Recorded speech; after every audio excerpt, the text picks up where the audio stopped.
Before we journey into this chilling tale from 1889 New Orleans, I want to connect with each of you who has chosen to explore these dark corners of history with me. Please take a moment to share in the comments where you're watching from and what time it is in your part of the world. Are you settling in for an evening of historical investigation, perhaps listening during a quiet afternoon break? Or are you one of those intrepid souls who ventures into these mysteries during the late night hours? Your engagement helps us understand our global community of truth seekers, and it reminds us that these buried stories continue to captivate people across all continents and time zones. Our story begins with what appeared to be nothing more than a routine complaint filed with the New Orleans Board of Health on September 18, 1889. Sanitation Inspector Alcide Thibodeau had received reports of unusual odors emanating from a small confectionery shop in the Tremé neighborhood, complaints that might ordinarily have been dismissed as the typical concerns of competing businesses or overly sensitive neighbors. However, when Inspector Thibodeau arrived at the establishment known as Maison de Pralines, operated by a woman who called herself Madame Lavinia, he discovered something that would forever change his understanding of human nature and expose one of the most methodical and spiritually twisted cases of serial murder that New Orleans had ever witnessed. The shop, housed in a beautifully preserved Creole cottage on Ursuline Street, had been serving what locals considered the finest pralines and confections in the city for nearly 12 years.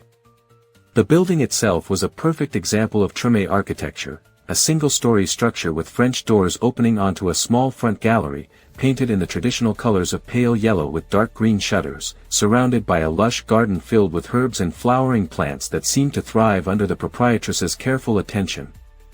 What Inspector Thibodeau would discover hidden beneath the sweet aromas of sugar and vanilla would reveal that Madame Lavinia had been incorporating far more than traditional ingredients into her celebrated confections.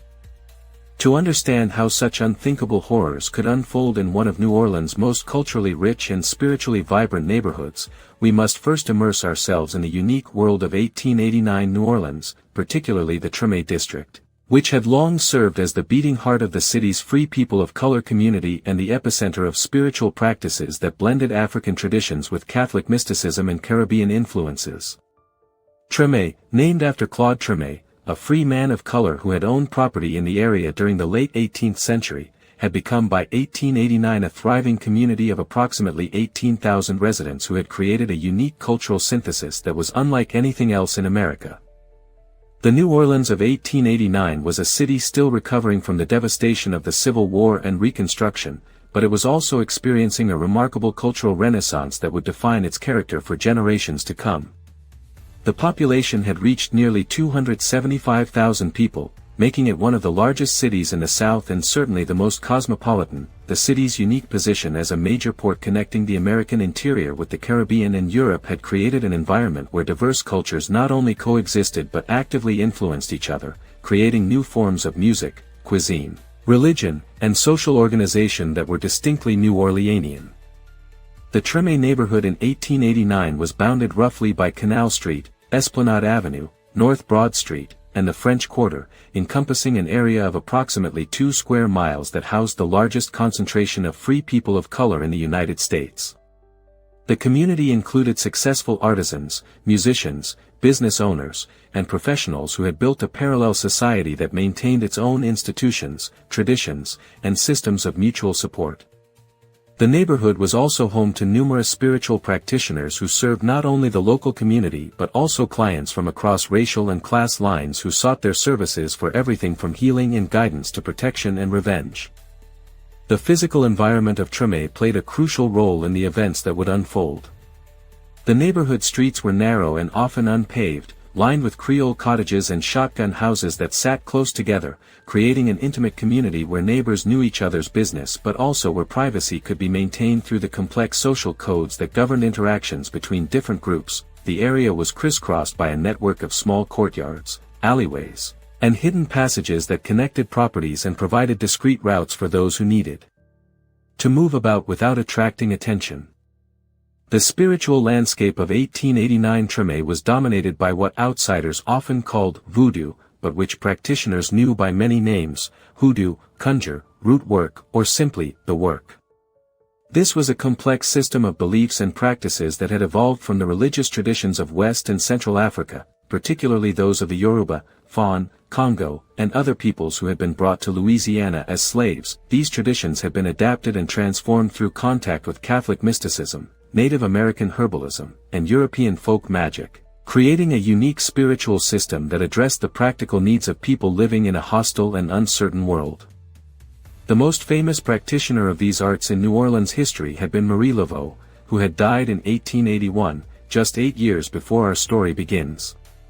Laveau had legitimized voodoo practice in New Orleans, making it acceptable for people of all races and social classes to seek spiritual guidance from African American practitioners. Her death had created a vacuum in the spiritual leadership of the city, and numerous practitioners competed to fill her role, creating an environment where increasingly dramatic claims and promises were made to attract clients and establish reputations. Into this rich and complex spiritual landscape stepped a woman who would become known as Madame Lavinia, though her real name was Celestine Boudreau.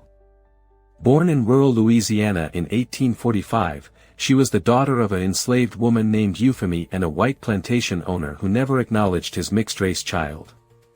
Her mother had been a respected conjure woman in their small community near Opelousas, and Celestine had learned the traditional arts of herbalism, divination, and spiritual counseling from an early age, displaying an unusual aptitude for the work that marked her as someone destined for spiritual leadership. Madame Lavinia was a woman of striking presence and undeniable charisma, standing nearly 6 feet tall with the regal bearing that commanded respect and attention wherever she went. Her café au lait complexion reflected her mixed racial heritage, and her long black hair, which she often wore in elaborate braids adorned with colored ribbons and small charms, created a dramatic frame for features that were both beautiful and somehow unsettling. Her most remarkable characteristic was her eyes, pale green orbs that seemed to change color depending on the light and her mood, and that appeared to see far more than most people were comfortable revealing. She had arrived in New Orleans in 1877, following the death of her mother and the loss of their family's small plot of land to creditors.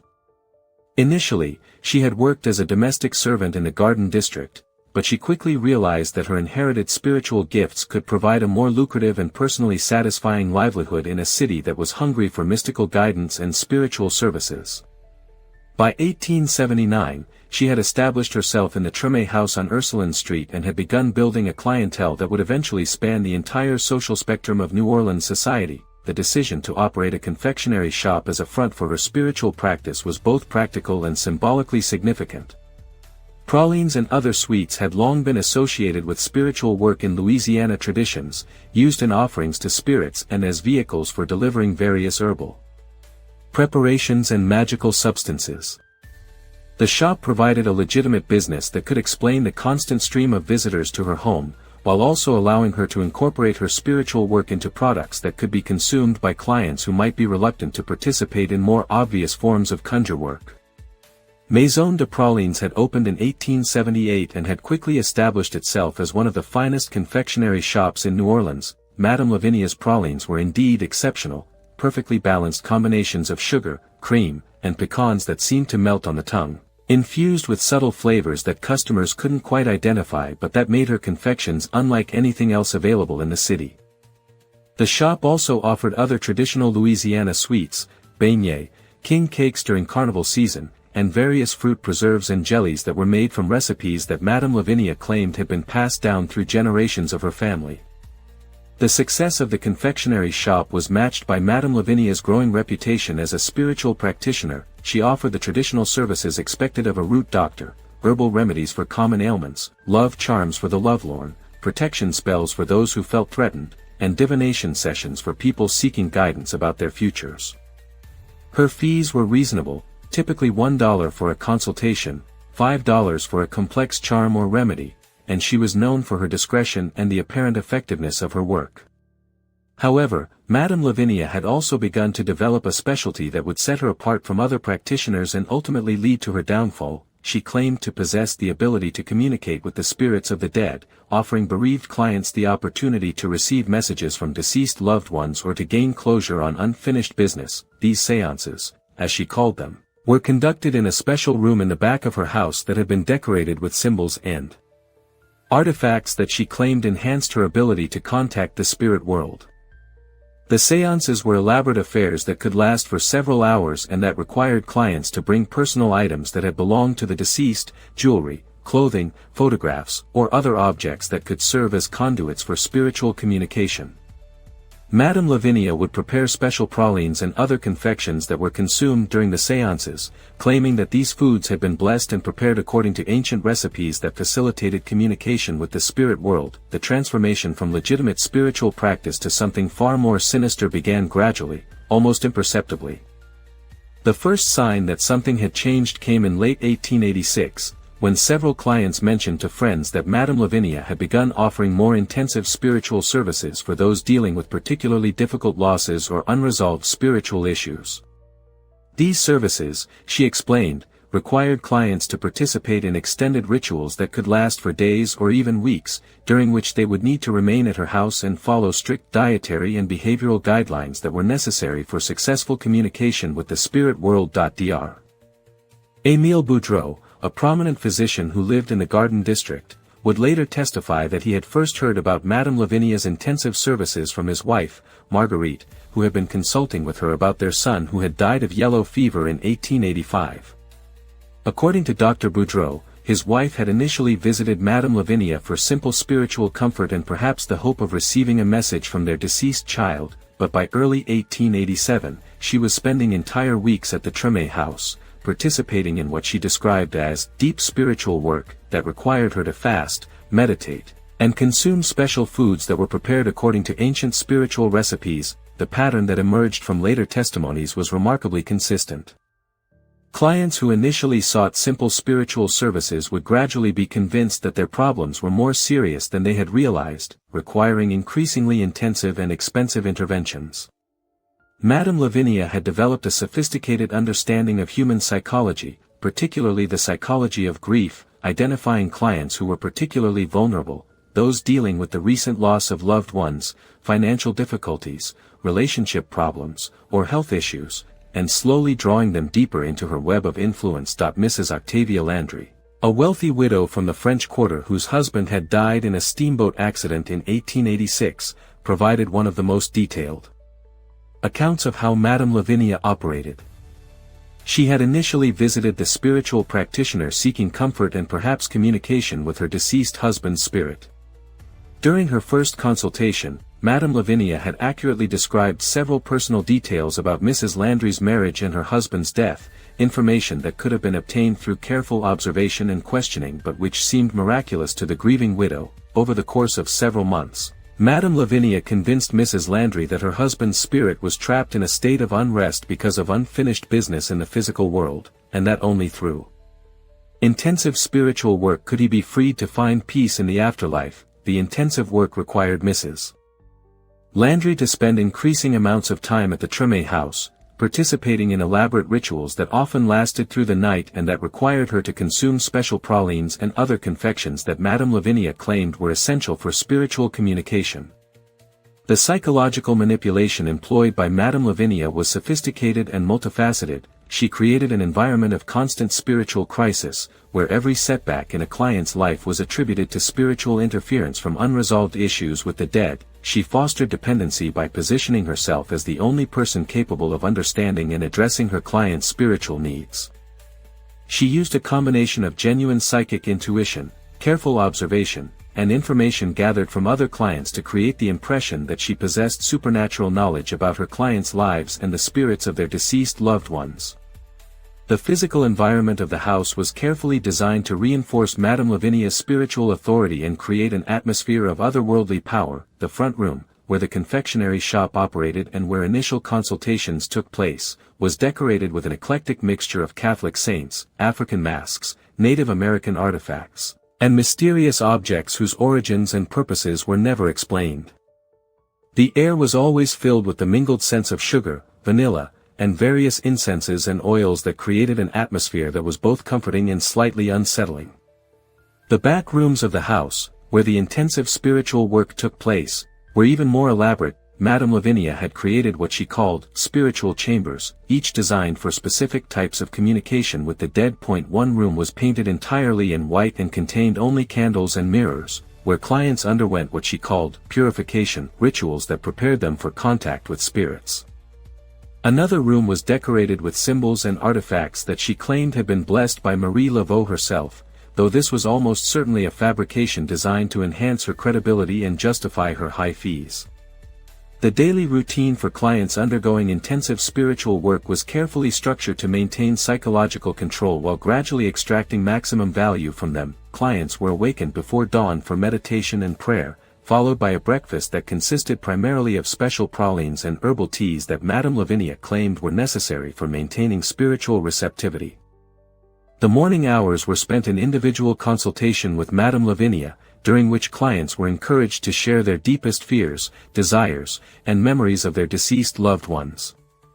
The pralines and other confections prepared by Madame Lavinia deserve particular attention, as they played a crucial role in maintaining control over clients and would ultimately provide the key evidence in her prosecution. While many of the ingredients she used were traditional, sugar, cream, pecans, vanilla, she also incorporated herbs and other substances that had psychoactive effects. Clients reported experiencing vivid dreams, heightened emotional states, and occasionally hallucinations after consuming Madame Lavinia's special confections, effects that she attributed to successful spiritual communication but which were actually the result of carefully calculated doses of various plant extracts. The herbal preparations used by Madame Lavinia included several plants native to Louisiana that had traditionally been used in spiritual work but which could be dangerous when consumed in large quantities or in certain combinations. She used extracts from jimsonweed, which could cause hallucinations and disorientation, morning glory seeds, which contained compounds similar to LSD, and various mushrooms that grew in the local wetlands and that had psychoactive properties. These substances were carefully incorporated into her confections in doses that would produce the desired psychological effects without causing obvious symptoms of poisoning. The financial exploitation of clients was systematic and thorough. Madame Lavinia had developed a complex fee structure that could quickly drain even wealthy clients of their resources. Basic spiritual consultations required payment in cash, but more intensive services required clients to provide valuable objects that had belonged to their deceased loved ones, property deeds, or even to name Madame Lavinia as a beneficiary in their wills. She justified these extreme measures by claiming that spiritual work required significant sacrifice, and that the spirits of the dead demanded payment proportional to the magnitude of the communication being attempted. By 1888, Madame Lavinia was living far above the means of typical spiritual practitioners or confectionery shop owners. Neighbors noticed that she had acquired expensive furniture, jewelry, and clothing that seemed inconsistent with her modest business income. She had also begun making improvements to her house, adding rooms, installing gas lighting, and creating the elaborate spiritual chambers described earlier. More ominously, she had hired a man named Auguste Broussard, who served as what she called a spiritual assistant, but who appeared to function more as an enforcer and bodyguard. Auguste Broussard was a rough man from the Algiers neighborhood across the river, with a reputation for violence and connections to the criminal underworld of New Orleans. That he was a massive individual who stood over 6.5 feet tall and weighed nearly 300 pounds, with scarred hands and a face that bore the marks of numerous fights. Broussard lived in a small outbuilding behind the main house and was rarely seen during daylight hours, but neighbors reported seeing him moving about the property at night, often carrying large bundles whose contents were never revealed. The presence of Auguste Broussard marked a significant escalation in Madame Lavinia's operation. Clients who had previously been free to come and go as they pleased found themselves under increasingly strict supervision. Those undergoing intensive spiritual work were told that leaving the house during certain phases of their treatment could be spiritually dangerous, potentially undoing weeks or months of progress and possibly attracting the attention of malevolent spirits. Broussard enforced these restrictions, positioning himself as a protector of the spiritual work rather than a jailer. But the effect was the same. Clients became prisoners in all but name. The first disappearance that would later be connected to Madame Lavinia occurred in October 1888, though it wasn't initially recognized as such. Mrs. Eulalie Tran, a wealthy widow from the Marigny neighborhood, had been undergoing intensive spiritual work with Madame Lavinia for nearly 8 months, attempting to contact her deceased daughter who had died of consumption the previous year. Mrs. Tran's surviving family members became concerned when she failed to appear for her grandson's first communion, an event she had been eagerly anticipating for months. When they went to Madame Lavinia's house to inquire about Mrs. Tran's whereabouts, they were told that she had achieved a spiritual breakthrough and had departed for a pilgrimage to Haiti, where she would spend several months at sacred sites completing her spiritual transformation and maintaining her connection with her deceased daughter's spirit.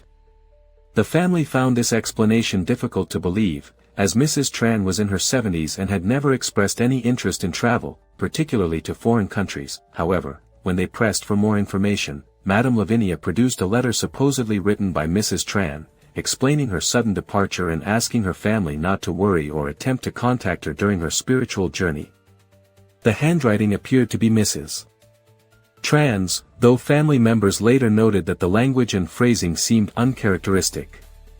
More troubling, Mrs. Tran had apparently left without taking any of her personal belongings, including jewelry and family heirlooms that she treasured and would never have abandoned. When Mrs. Tran's family contacted the police, they were told that adults were free to travel as they chose, and that without evidence of foul play, there was nothing the authorities could do. The investigating officer, Sergeant Michael Rousseau, did visit Madame Lavinia's house and spoke with both her and Auguste Broussard, but found them cooperative and convincing. They showed him Mrs. Tran's letter and explained that such sudden spiritual journeys were not uncommon among people who had achieved certain levels of spiritual development and communication with deceased loved ones. The second disappearance occurred in January 1889, when Mr. Alphonse Gautier, a prosperous merchant who had been seeking Madame Lavinia's help in recovering from the death of his wife, failed to appear for an important business meeting. Mr. Gautier had been undergoing intensive spiritual work for several months and had gradually withdrawn from his business and social obligations, explaining to concerned friends that he was on the verge of a spiritual breakthrough that would reunite him with his deceased wife's spirit. Like Mrs. Tran, he had supposedly departed suddenly for a spiritual pilgrimage, this time to sacred sites in Cuba where he would spend the winter in meditation and communion with the spirit world.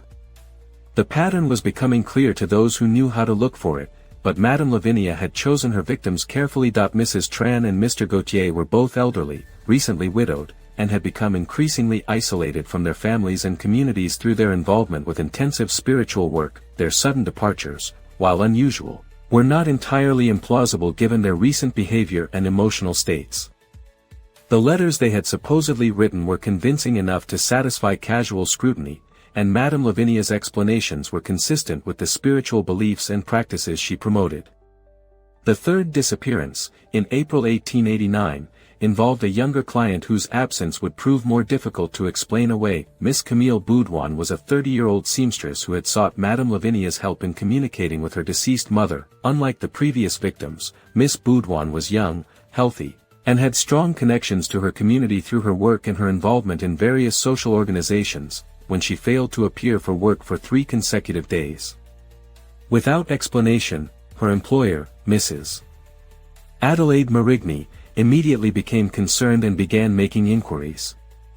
Mrs. Marigny's investigation led her to Madame Lavinia's house, where she was told that Miss Baudouin had experienced a profound spiritual calling and had departed to join a convent in Mexico, where she would dedicate her life to serving God and helping the poor while maintaining her spiritual connection with her deceased mother. This explanation was immediately suspect to anyone who knew Miss Baudouin, as she had never expressed any interest in religious life and had, in fact, been quite vocal about her plans to save money to open her own seamstress shop. Mrs. Marigny was not satisfied with Madame Lavinia's explanation and pressed her for more details about Miss Baudouin's sudden departure. Madame Lavinia became defensive and suggested that Mrs. Marigny's skepticism demonstrated a lack of understanding about spiritual matters and the powerful forces that could transform people's lives when they achieved true communication with the spirit world. She explained that true spiritual callings often came suddenly and required immediate action, and that Miss Baudouin had been preparing for this moment through her intensive spiritual work. When Mrs. Marigny asked to see the letter that Miss Baudouin had supposedly left, Auguste Broussard claimed that it had been written in Spanish and had been taken by the messenger who had come to escort Miss Baudouin to her new life. Mrs. Marigny left the house deeply troubled and immediately contacted both the police and Miss Baudouin's family. This time, the authorities took the disappearance more seriously, partly because of Mrs. Marigny's persistence and credibility as a respected businesswoman, and partly because the pattern of disappearances was beginning to attract attention. Detective Lieutenant James Morrison was assigned to investigate, and he began by conducting a thorough interview with Madame Lavinia at her home. Detective Morrison was a seasoned investigator with 12 years of experience on the New Orleans police force. He had dealt with numerous cases involving spiritual practitioners and was familiar with the legitimate practices of the local Voodoo community, having grown up in New Orleans and witnessed the work of Marie Laveau and other respected root doctors. From the beginning, Detective Morrison found Madame Lavinia's explanations suspicious, noting inconsistencies in her stories and evasive responses to direct questions. When he asked to search the house, however, Madame Lavinia refused, claiming that the presence of a skeptical outsider could disturb the spiritual energies of the space and potentially harm other clients who were undergoing treatment. She also claimed that many of her clients were prominent members of New Orleans society who valued their privacy and who would be deeply offended if their spiritual consultations were subjected to police scrutiny. The legal situation was complicated by the fact that Madame Lavinia had not technically committed any crimes that could be proven. The missing persons were all adults who had apparently left voluntarily, and there was no physical evidence of foul play.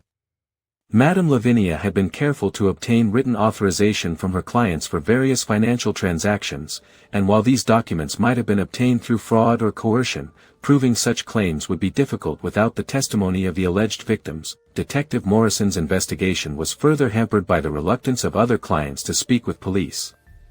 Many of the people who had consulted with Madame Lavinia were prominent members of New Orleans society who were embarrassed about their involvement with spiritual practitioners and feared public exposure.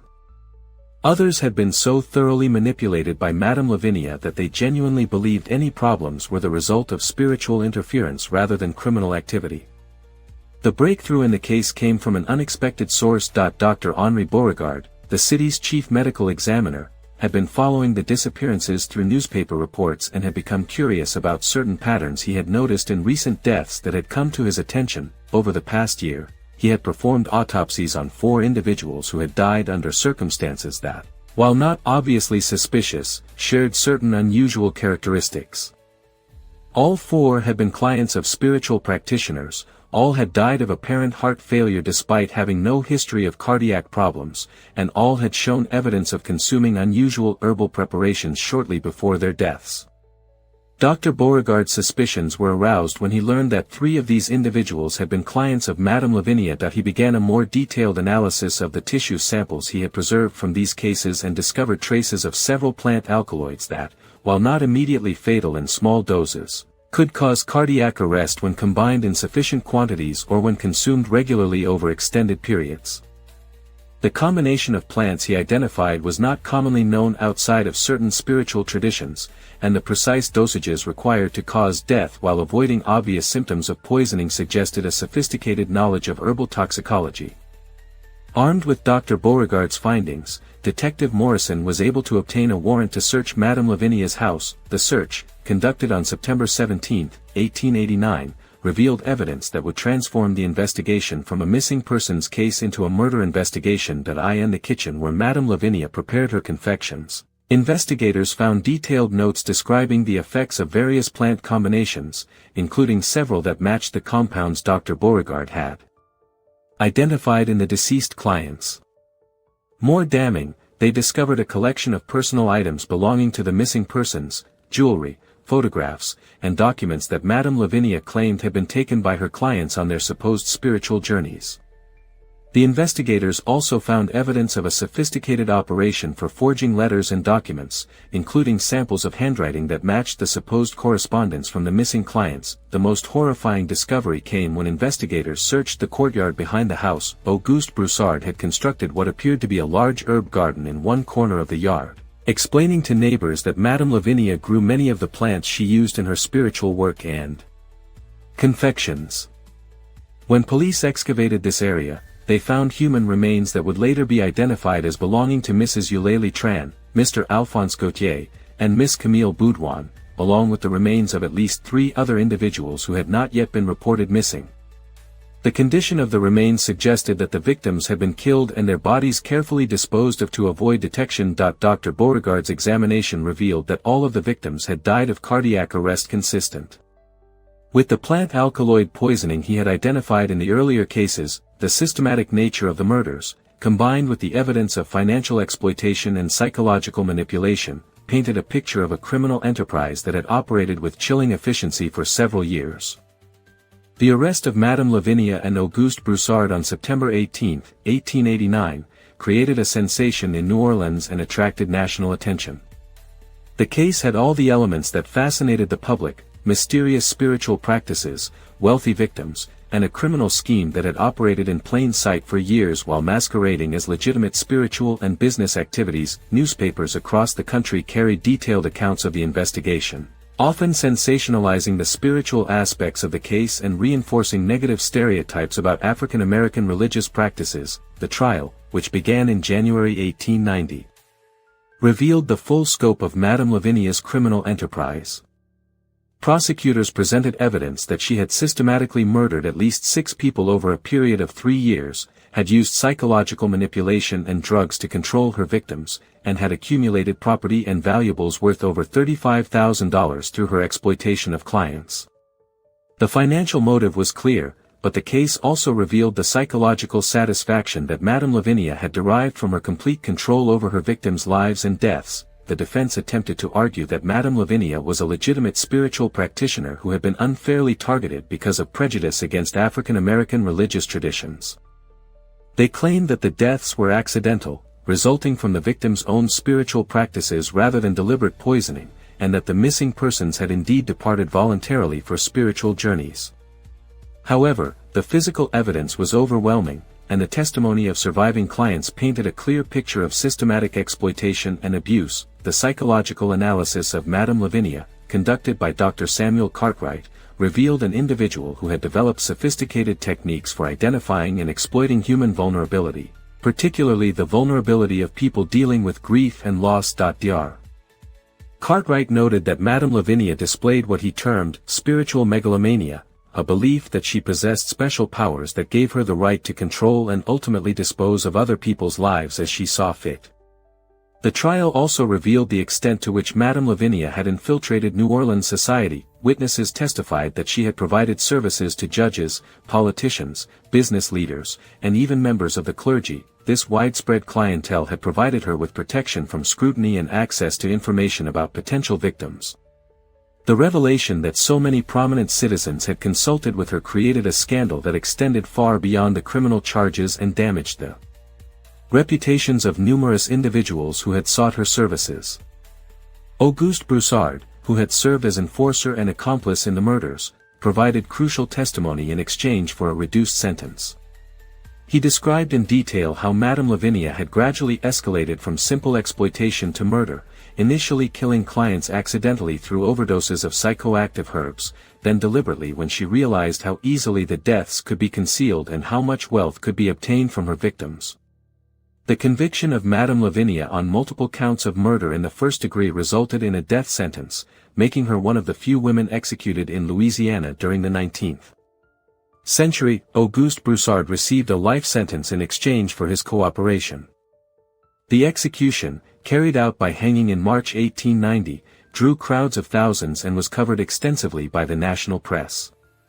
The case had profound implications for the practice of spiritual traditions in New Orleans and throughout the South. The sensational coverage of the trial reinforced negative stereotypes about African American religious practices and led to increased scrutiny and harassment of legitimate spiritual practitioners. Many root doctors and conjure workers found their practices criminalized or driven underground, and the rich spiritual traditions that had flourished in New Orleans for generations were damaged by association with Madame Lavinia's crimes. The investigation also revealed significant flaws in the systems designed to protect vulnerable individuals. The ease with which Madame Lavinia had been able to isolate and exploit her victims highlighted the need for better oversight of financial transactions involving elderly or emotionally distressed individuals.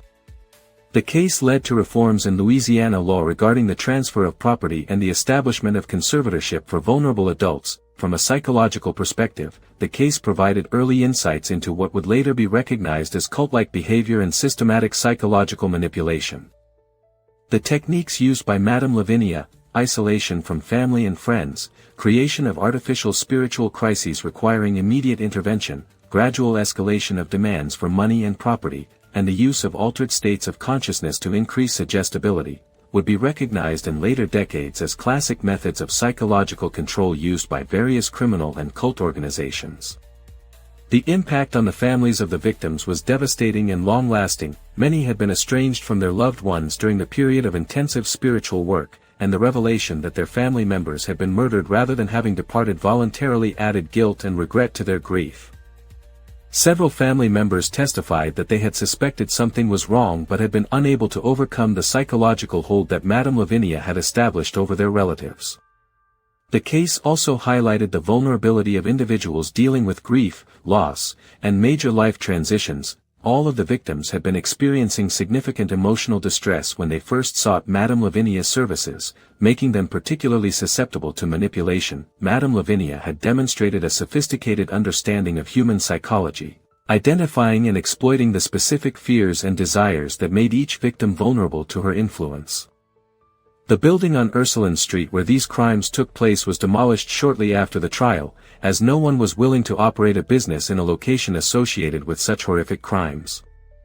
The site remained vacant for several years before eventually being redeveloped, and today there is no visible reminder of the confectionery shop that once stood there. However, the memory of Madame Lavinia's crimes remains part of New Orleans folklore, often told as a cautionary tale about the dangers that can lurk beneath the surface of even the most appealing and comforting facades. The case of Madame Lavinia serves as a reminder that evil can hide behind facades of spirituality, comfort, and healing, and that the most dangerous predators are often those who present themselves as helpers and guides during our most vulnerable moments. Her ability to operate undetected for years in a close-knit community demonstrates how easily trust can be exploited and how difficult it can be to recognize systematic abuse when it is disguised as spiritual practice and legitimate business activity. Today, as we continue to grapple with issues of elder abuse, financial exploitation, and psychological manipulation, the case of Madame Lavinia provides valuable lessons about the importance of maintaining connections with vulnerable family members and friends, the need for oversight of financial transactions involving distressed individuals, and the critical role that community awareness plays in preventing such crimes. As you reflect on this disturbing chapter in New Orleans history, I encourage you to share your thoughts about how communities can better protect individuals who are dealing with grief and loss while still respecting their need for spiritual comfort and guidance. Have you ever encountered situations where someone seemed to be taking advantage of another person's spiritual beliefs or emotional vulnerability? What warning signs do you think people should watch for when seeking spiritual guidance or comfort during difficult times? The story of Madame Lavinia ultimately serves as both a cautionary tale and a call to vigilance, a reminder that we must balance our natural desire to seek comfort and meaning during times of loss with a healthy awareness of those who might exploit our vulnerability for their own gain. In our modern world, where grief counseling and spiritual guidance take many forms, the fundamental human needs that made Madame Lavinia's victims susceptible to her manipulation, the desire for connection with lost loved ones, the need for meaning in the face of tragedy, and the hope for healing from emotional pain, remain as relevant today as they were in 1889 New Orleans.